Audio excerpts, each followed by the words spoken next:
Hello guys, samahan ninyo akong libutin ang Bernardine Seats Intermediate Center sa mga nangangarap makapagturo dito sa US, dito sa Garden City, Kansas.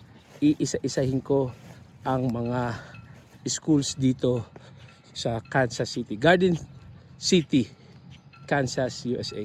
Yan. So malaki din tong Kansas. So yung Garden City, marami siyang schools. Iisa-isahin natin yan. Yan. So ito, naglakad-lakad tayo at sabi ko nga umpisahan ko ng mag-video ng mga schools dito sa Garden City, Kansas. Una, para makapag-inspire din tayo ng mga nangangarap na makapagturo dito sa USA, sa Kansas. Kasi naalala ko kapag nung natanggap ako sa New Mexico, ni YouTube ko rin kung ano ang itsura nung pupuntahan kong eskwelahan. So ito, papakita ko sa inyo, iisa-isahin ko ang mga schools dito sa Garden City, Kansas, para makita ninyo, ang ganda pala. So ma-inspire kayo, and hopefully kung saan man kayo mapunta sa USA ay ma-share nyo rin yung lugar ninyo, yung schools ninyo. So yan, paligid ng Bernardine Seats Intermediate. So ang oras na ngayon ay mga alas 9 na po ng gabi, 9 PM, pero may araw pa, ayun pa si haring araw. Tapos na-realize natin na ganito pala sila oras magdilig ng grass nila. Ayan. So huminto sila, so baka may detector dito na di-detect na may tao, kaya huminto yung tubig. So dito sa likod naman nito, ikutin natin to 360 degrees. So ito ang itsura niya. Tapos yan, may soccer field, may playground. Yan, may playground. Tapos yun, may swing, may parking area. Yan.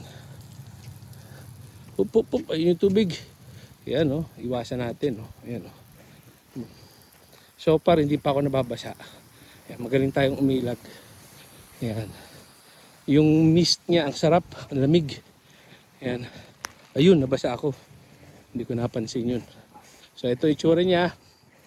Yan, malilinaw ang mga camera dito. Malilinaw po yan. Kitang-kita ang mga nagpupunta rito. So dito naman, sa area na to, meron tayong nakapark dyan. Park nila yung sasakyan nila, tapos maglakad sila. Yan. Minsan kasama yung kanilang mga pets. So dito sa lugar na to, magaganda rin yung mga bahay dito. Yan. Ayun yung sinasabi ko, yan, may mga naglalakad dun. Yan. So ito naman yung sa kabilang side, tapos meron namang basketball court. Yan. Dito sa left side may mga tanim na mais. Yan. Tapos pine trees. Ang ganda, Gusto niyo ba magturo sa ganitong school? Yan yung napakaganda ng lugar. Yan. So habang nakikinig po kayo sa akin, dito sa US, kung ang problema natin sa Pilipinas ay yung traffic, wala niyan dito. Yung hindi maayos na classrooms, wala niyan dito. Dito, strategy mo, diskarte mo, mindset mo, ang pagtuturo when it comes sa mga materials ay hindi ka mamroblema. Classroom na magaganda, maayos. Yan. Kumbaga, magtuturo ka na lang talaga. Yung pag-aaralan mo na lang talaga yung kultura nila, yung pakikisama sa estudyante, magulang, guro, sa mga administrators. Yan. Pero pagdating sa classroom, napakaganda. yung mga materials doon sa klase ko, sa school ko ay ang ganda. Walang problema. Yan. So ito yung kabilang side. So inikot na natin. Dito makikita ninyo malawak na taniman ng mais, mga mais yan. Tapos sa bandang dulo doon, maraming mga bahay doon. Yan, meron tinatawag na ano dyan, trails, na kung saan maraming mga teachers ang nakatira. Yan, tapos dito naman, ang gaganda rin ng mga bahay dito sa kabila. Yan. Ang ganda niya eh. No? Isipin mo bang elementary school yan? Intermediate center. Yan. So dito yung mga basura na kinokolekta ng dump truck. Yan. So ito ang itsura niya. Salamat sa panonood. No?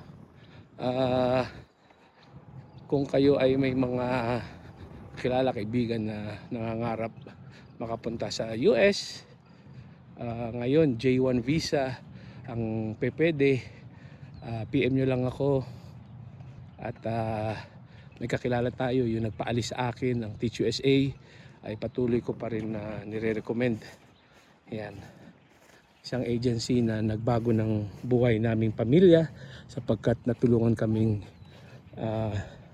makaalis sa Pilipinas at makapunta dito sa US of A. Yan. So ito, yan, nakaikot na tayo.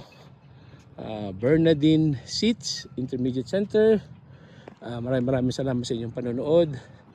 Yan, ang ganda ng lugar. At kung saan tayo nagsimula, doon tayo matatapos. Lahat ng schools dito ay iisa-isahin ko at ipapakita ko sa inyo. So muli, maraming salamat at welcome sa Bernardine Seats Intermediate Center.